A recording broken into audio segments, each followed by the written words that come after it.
When I went into labor right at my sister-in-law's wedding, my mother-in-law locked me in the toilet just so I wouldn't distract attention from the celebration. A few hours later, I woke up in the hospital and my husband, Leo, 32, and I are completely smitten with our first child, but the adjustment has been a monumental task. We're running on fumes and learning to navigate the demanding, sleep-deprived reality of new parenthood. It's a journey made even harder by the lack of support, a direct consequence of the traumatic events that unfolded on the day Maya came into the world. It was a day etched in my memory, a moment so terrifying that the joy of birth struggles to eclipse the paralyzing fear I felt. I truly believe I wouldn't be here today if not for Leo's timely intervention. Leo comes from a family of 3 siblings. His younger sisters, Anya, 28, and Ella, 24. My relationship with both of them is genuinely good. There's no animosity between us. We're not incredibly close due to our busy careers and physical distance. Ella lives in a different city, but we make an effort to stay in touch. Then there's Leo's mother, my mother-in-law, Rebecca, 53. My relationship with her is the complete opposite of what I have with her daughters. We simply don't get along, and I've come to believe the problem isn't with me. Rebecca is a force of nature, a truly domineering and histrionic person who expects everything to go her way. Her 3 children, raised by her alone after their father left, have, for the most part, complied with her wishes to make their lives and hers easier. She is a woman who, if challenged, will escalate from passive-aggressive disapproval to a full-blown, tearful meltdown. It's exhausting, and I've learned to keep my distance, a decision Leo understands and supports.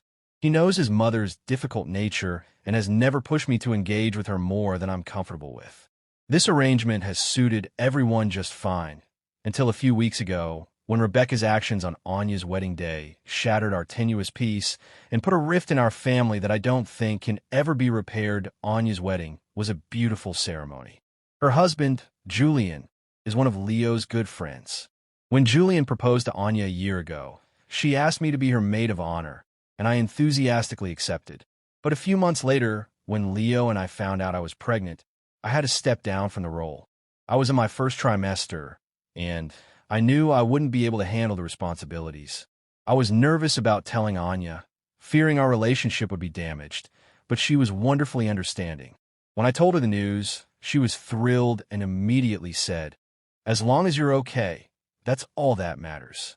She even briefly considered postponing the wedding, not wanting me to miss it, but ultimately decided against it for a number of reasons. Ella stepped in as maid of honor, and I did my best to stay out of their hair during my difficult pregnancy, though both sisters were incredibly supportive, calling and visiting to check on me. I felt a pang of guilt that I couldn't be there for Anya on her special day, as she had been for me, but she assured me there was no need. The only one who seemed to have a problem with the situation was Rebecca. I initially thought she was upset because my withdrawal as a bridesmaid complicated the wedding planning. However, her passive-aggressive behavior continued long after Anya had accepted my decision. The bride was not upset with me at all, but Rebecca's disapproval seemed to grow. I tried to dismiss it as pre-wedding nerves on her part, but her hostility was a dark cloud I couldn't ignore. The true storm, however, broke on the wedding day itself. IT was 2 weeks before my due date, and I felt utterly miserable. My feet were swollen, my belly was enormous, and I felt as if I might faint at any moment. Still, I was determined to attend because Anya wanted me there. I had even double-checked with her, asking if she truly wanted a very pregnant woman to be the center of attention on her day. She had been genuinely offended by the question, insisting that her only wish was to have her family with her. She said she couldn't care less about the attention. I knew she was being sincere, and her unwavering confidence in her desire for me to be there made me feel like it was my duty to go. So, despite the physical discomfort and the stares from some of the guests, I went. Rebecca barely spoke to me and cast disapproving glances my way throughout the day, but I was in too much physical pain to care. I was just trying to survive the day. But then it happened. Not long before the ceremony was set to begin, I started to feel very unwell. I slipped away to the ladies' room on the second floor, hoping to find a moment of peace. To my surprise, Rebecca followed me. I was feeling hot and dizzy when my water broke. It was a sudden, massive gush. Panic set in. My daughter had chosen the worst possible time to make her appearance. I was in immense pain, doubled over, and saw Rebecca. I begged her to call Leo immediately. She helped me into a stall, and I handed her my phone. That's when her true malice was revealed. She said she would not call Leo for another hour, not until after the ceremony was over, because she refused to let me steal Anya's thunder. I was in disbelief, but the pain was too great to argue. I tried to grab my phone back, but she locked me in the stall and took it with her, leaving me alone, in labor, with no way to call for help. Trapped, I began to scream and bang on the door, but the room was on a separate floor from the rest of the guests, who were all seated for the ceremony downstairs. My voice grew hoarse, but no one came. I truly believed I was going to die. The exhaustion, the sweat, the fear, it all became too much. The last thing I remember is collapsing onto the floor. I woke up hours later in a hospital bed. Leo was there, sobbing. Seeing him so distraught, I immediately assumed the worst. I remember being trapped and thought my baby hadn't survived. But then a nurse walked in with a newborn in her arms, and a wave of relief washed over me. Leo explained that when he found me, I was unconscious.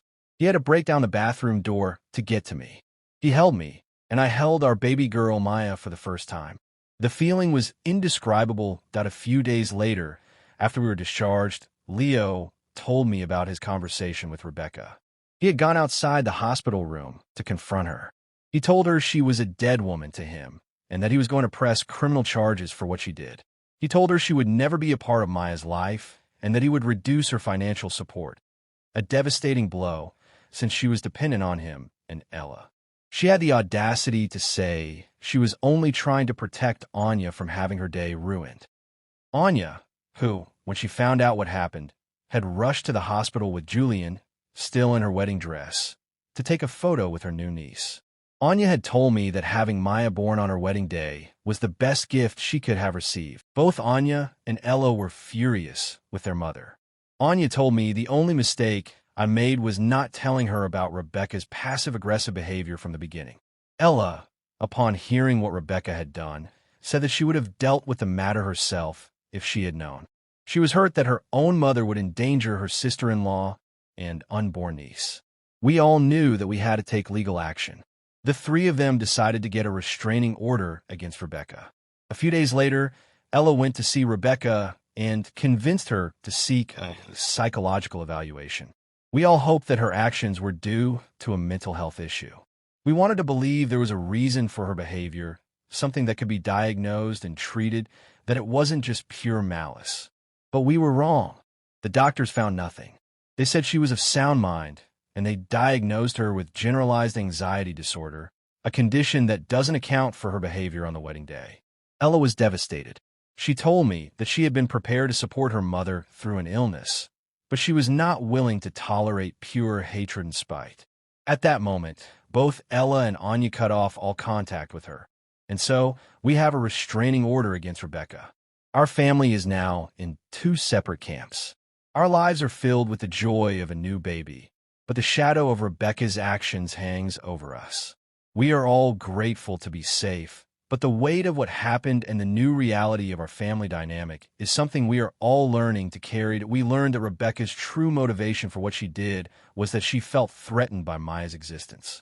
She believed that Maya would take her place as the central, most important person in her children's lives. She wanted me and Anya to be jealous and competitive with one another, so that her children would rely on her more.